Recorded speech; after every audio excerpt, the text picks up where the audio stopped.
Welcome back to Old School New School Podcast, episode 100. Episode 100. Yeah. Holy cow, that's a lot of That's a episodes. lot of episodes. I'm Scott in Old School. I'm Chester and I'm New School, and today we'll be talking about the Houston Texans. Okay, Houston Texans. D'Amico Ryans is their coach. Yeah. Who also played for them, right? I think he played. Possibly. Okay. You might know better than me. I'm gonna looking at the numbers. Like I didn't really do it. We didn't look too much at the numbers at the end of last year. This team's not that good. I mean, they're not great, but they're not terrible. I feel like They benefit from being the AFC South. Again, the Souths of both divisions kind of Rough. Yeah.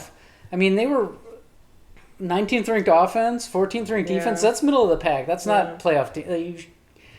I mean, what's his name? I mean, you do have to talk about how. So C.J. Stroud had a little bit of a sophomore slump. He had like one of the worst offensive lines in the NFL, and the injuries like to Tank Dell, who like blew his knee out and stuff, which don't help you at all. Always bad, but every team gets injuries. Right. Yeah. That's Yeah. But it does affect you. Yeah, it does. 10-7, first in the AFC South isn't saying much. CJ had only 20 touchdowns and 12 interceptions. Yeah. That's not going to cut it. He had a lot of yards, but like again, yeah. That's. I mean, you play 17 games. That's a little over one a game. Yeah. Not great. If I can't remember if he was out at all during the season. He probably was. Okay. I mean, maybe not though. I don't know. All right. Anyway, they drafted a whole bunch of offensive help. Okay. Brought in 2 wide receivers, both from Iowa State. Okay. Which, I mean, I guess you like who you like. Right. But that's, and those guys know how to work together, so that could be your benefit. Yeah, that's true. But you kind of want to branch out other than Big 12 wide receivers, in my opinion. Brought in a tackle to help that line a little bit. Yep. They got CJ. They've got Nico Collins, solid. Yeah. Will Anderson Jr., Derek Stingley Jr., Yeah. a bunch of juniors. Even though I said they're not that good, the rest of the AFC still is bad, in my opinion. I mean, do you think... I mean, honestly, I think it's more like I think it's a difference between the NFC and the AFC is that the NFC is like, I would say more of their wild card teams are better than the AFC's wild card teams. Sure. But I don't think that, like, when you go top division, I think they both rival each other pretty well. But when you compare... Once you get to that 5, 6, 7 Yeah, when you get teams. to those teams, I fil like it drops a little bit. Yeah. Okay. I don't see anybody else in this division right making the jump. Yeah. Colts with Richardson, maybe. I mean, Daniel Jones, you never know. Like, Daniel Jones. right? Is Like, there you never now. know. I mean, Yeah. it could be the random jump. I mean, You can win this. 10-7 wins this division again. I mean, you have the Titans with, maybe. I mean, I don't really know about the Titans. I still think they're gonna finish last. Yeah. But then the Jaguars. I mean, they have like some pieces. Like they have Trevor Lawrence, who isn't a terrible quarterback.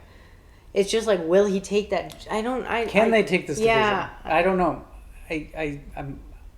It's the Texans' division to lose again. Yeah, 100%. At this point, I think 100%. until we start seeing some stuff. And like Colts are Jekyll and Hyde. Like you never know what you're going to get with that team. Right.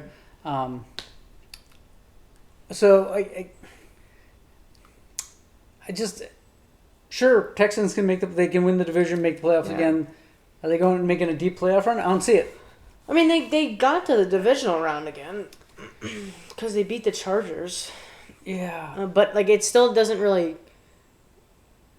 I guess it's not what you want or look for. But again, that's a problem with the really high powered AFC. Once you get into those top teams, it's just like the bottom feeder teams kind of, or the bottom feeder of the top teams just kind of fall out of range of being able to win. To be honest, I think I see them winning this division again in a very similar situation, 10-7. Maybe you finish 11-6. But honestly, I'm not sure.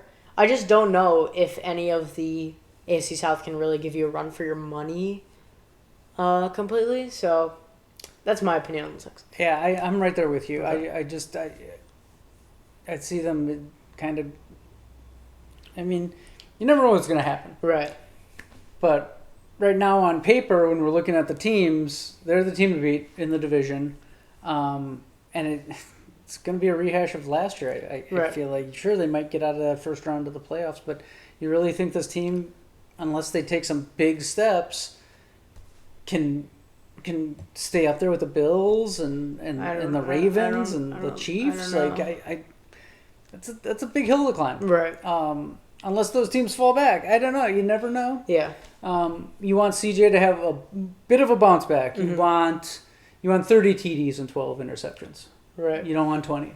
Like they really need to get that offense going. Yep. I think because you're not a top 10 defense. You're in the bottom half of the offense. One of those, either the offense or the defense, needs to jump into the top 10 to really make up. Yeah, I think really so do too. something. Yeah. That's it on the Texans, I right? guess that's it on the Texans. You know, like, again, you're Texans fans. You have hope. You know that you won the division last year, but you're hoping for more. Yeah. You want that next step. Yeah. And in year 3, it's CG's turn to make that step. Yeah. He's got to be the leader. He's got to push it. Yeah. Agree? Yeah, I guess. I think that's it for the Texans. Peace.